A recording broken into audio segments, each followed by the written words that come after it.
Filmmakers in Europe and the United States have their eyes on one particular drama these days, and they're not out to shoot it. They're living it. This drama is being played out in the GATT World Trade Talks. France wants trade restrictions. They're worried that their own film industry could wind up extinct. The makers of U.S. films like Demolition Man don't want anything to stand in their way. I should note that Turner Broadcasting, which owns CNN, wants to broadcast without restriction in France. Now, for the French point of view, I'm joined by Michel, Lummaux, cultural counselor at the French Embassy here in London. And from Los Angeles, we'll speak with Stephen Bratter, executive producer of Demolition Man. First of all, if I could start with you, Monsieur Lummaux. What exactly is France's objection, and not just the governments, but the film industries at this stage? In fact, the film industry, as well as the government, the French government, are worrying about a complete liberalization of the trade in film industry, because we think that it's very difficult to have a fair competition between a big power like the US on the one side and small powers or much less powerful industries on this side of the Atlantic. So we would like very much to keep the legal rights to protect and subsidize our film industry in order that this industry can survive. It's for us a question of survival, that's all. But the subsidies, now what is the problem at this stage? France does subsidize a lot of its films. Yes. What from the U.S. point of view is the problem with that? I think the problem is not exactly with the US now, it's with the GATT, because in the framework of the GATT, in principle, you have to suppress all these kind of subsidies or legal barriers which are, according to the GATT, perhaps something contrary to the complete free trade. Right. But we think that we need really some of these legal rights just to continue go on subsidizing our film industry. Mr. Bratter, how do you respond to that? I mean, they're saying they need subsidies to keep going, otherwise they can't compete with a cash cow like Hollywood. Well, I don't have any problem with them having subsidies, and in fact, they do have extensive government subsidies. The problem is they're taking their subsidies out of U.S. box office in Europe and in particular in France. How do you mean? What they're doing is they're enforcing two things. One is they're taking subsidies, they're taking profits from U.S. films, and they're utilizing them to sponsor French filmmakers, which they should be doing with their own government, and they're imposing quotas so that, for example, in France, 60% of the programming that goes on their television has to be European, 40% of it French, 20% of it European. They're not giving their own citizens the choice to choose what entertainment from what countries they'd like to see.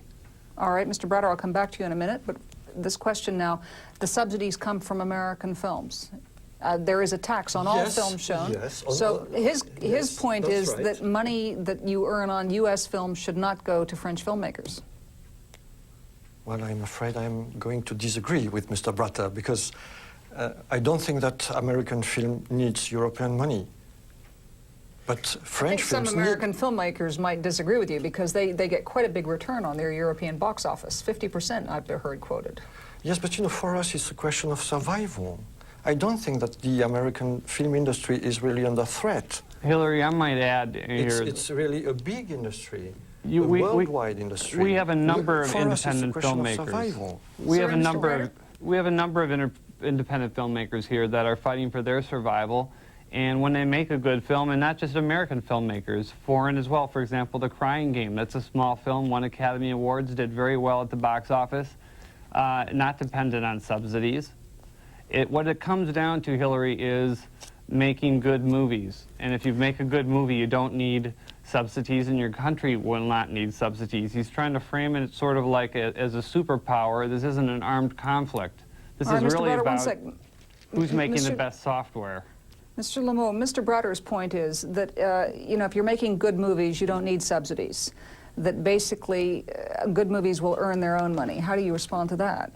Does Mr. Bratter mean by this that only Americans can do good movies? No, I don't think so. No, I'll explain exactly what I It's also a question mean. of market, when an American movie is made, it's distributed all over the US, which is in itself a very big market.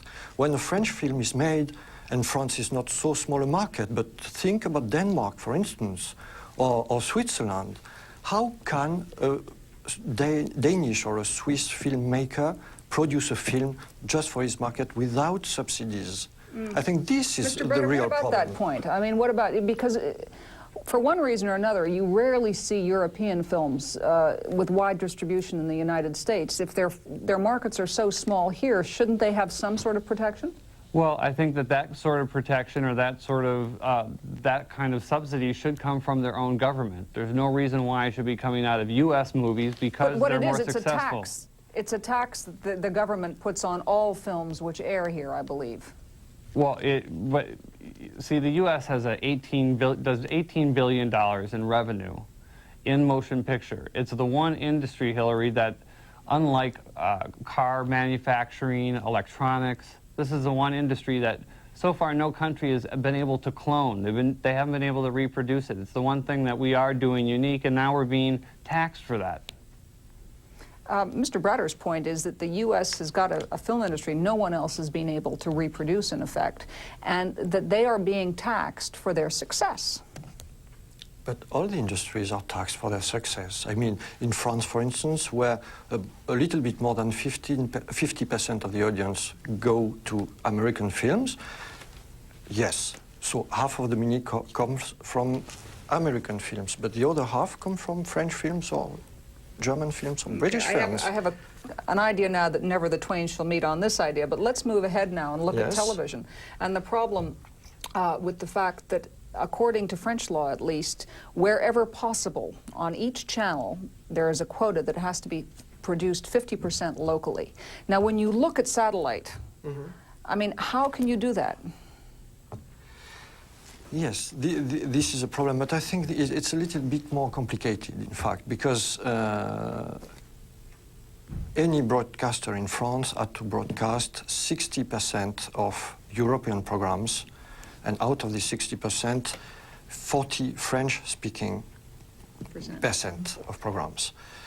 For the satellites, as you know, perhaps there is a directive of the European Community adopted in 1989, and this directive, in principle, reproduces not exactly the same measure. It's less I have to interrupt you just for a minute, because we don't have too much time, but surely it could be up to viewers to choose something like this. I mean, they've got a channel there, and they can either tune in or tune out. I agree completely with you. So the why choice should there still be that quota? is for the viewer.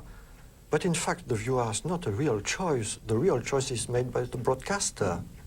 No, it's the broadcaster who chooses. But if the broadcasters want to put on an American movie, for example, because they know a lot of people will watch it, aren't you sort of by saying, no, you can't? But you know, I don't think that the main reason why a broadcaster chooses an American film or an American TV program is because many people are going to watch it. It's also because it's much cheaper than producing national programs. That's the main point. So it comes down to money?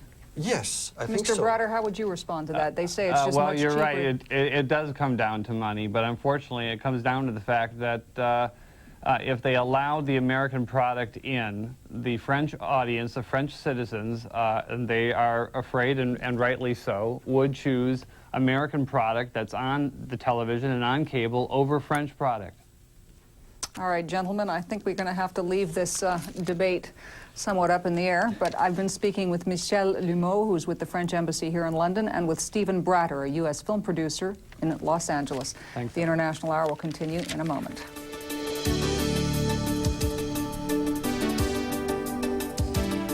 When a man ran a grueling 26-mile marathon in a pair of dress shoes,